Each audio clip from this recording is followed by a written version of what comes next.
Around 500 years after the Jewish people left Egypt, while they were in the land of Israel settled, it came a time period where Shlomo HaMelech, who was David HaMelech's son, was finally positioned to create the Beis HaMikdash, to build the home for Hashem, the temple.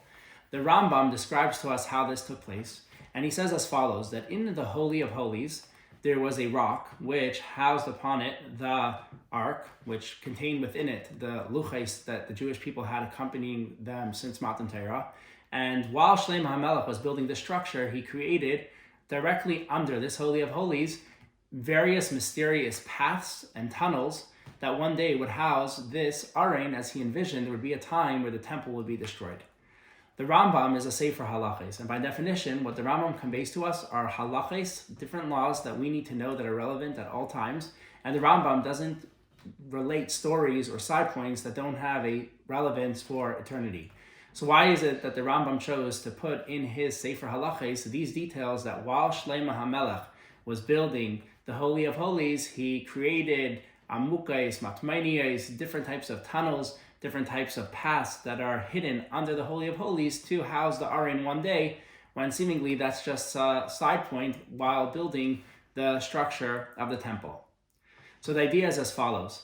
The Rambam goes on to say that there was a time period later on where Yeshayahu HaMelech, who was a Jewish king, and the Rambam stresses that he was a king, he realized that the time was coming near where the temple would be destroyed, and therefore many years prior to it being destroyed, he went and he actually took the Aron, he took this ark as well as Urim and Tumim, and he put it in these paths going through it to the final destination where the Aron and the Urim and Tumim would be kept.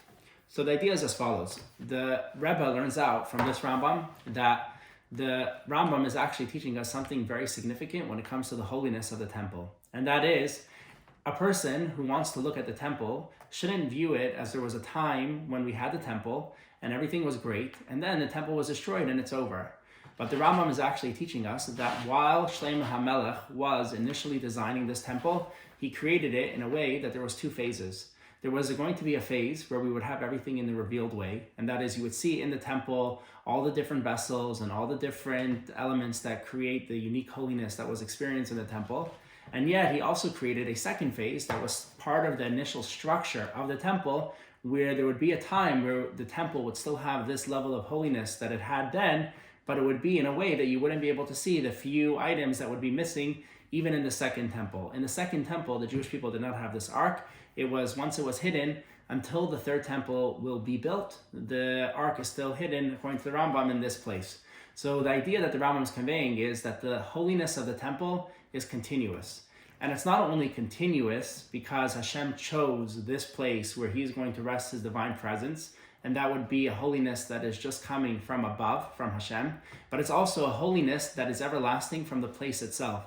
As by design and intention from the beginning of the creation of the temple, there was a purpose being served with having these paths under the temple where the ark would be hidden, and that would create this level of holiness to be continuous and consistent because the ark and the other holy items are still there, and we don't see it, but that's part of the intention. And that explains why the Rambam, he writes these halachos, and he writes this story where in the chapter where he's talking about the structure of the house. Seemingly, he could have put the halachos of the ark in previous chapters where he discusses the various instruments and vessels that the temple contained. But yet he talks about this in the structure of the house. And the reason why he talks about the Aron, which is seemingly a vessel in the structure of the house, is to teach this profound idea. And that is that the intention and design from the beginning of time was that the temple would have two phases. A phase where you would have the revealed ark visible, and then there would be a time where you would be coming to the temple and you wouldn't see the ark and you wouldn't see the other holy items that were concealed. And this idea teaches us about the holiness of the temple, how it's consistent, how it's continuous from above and below. From above, from Hashem choosing this place, and from below, from the initial moments of when the temple was created, you're having this idea that there'll be a time where the temple will be destroyed and you won't be able to see godliness in a revealed way, but yet that first temple still has its level of eternal that applies throughout all times. And this idea can also be conveyed and expressed through the concept of Tchias HaMesim. Tchias HaMesim is what we believe that there'll be a time that everyone who passed away will come back to life.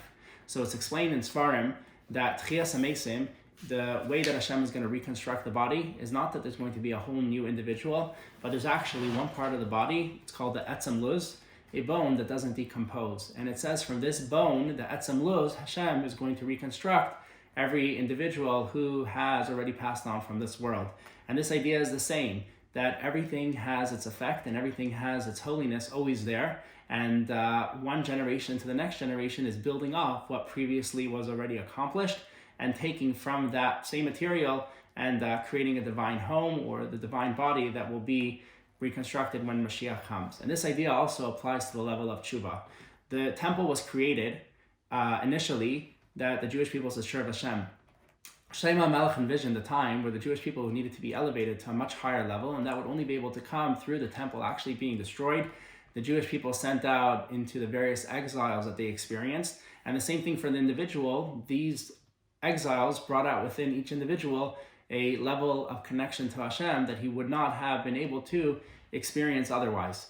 And the Rambam is telling us this idea that through a person going through the various tunnels and the various dark paths in his life that he's experienced, it's only for one purpose. And the reason why he's going through that is that he should reach a treasure that's hidden that he would not have been able to come to if he didn't go through those experiences that each person experienced in their life.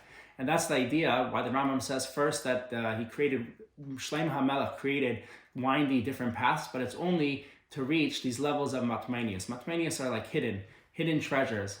And the idea is that a person has to recognize that in this world, our job is to make a home for Hashem in this world. And every experience we have in life, no matter what path we go through, it's there for one simple reason. It's there to reveal the godliness and the good that's already there in a concealed state and bring it out to revelation. And we are going to experience that very soon with God's help, with the coming of Mashiach and the third Beis HaMikdash being rebuilt speedily in our days.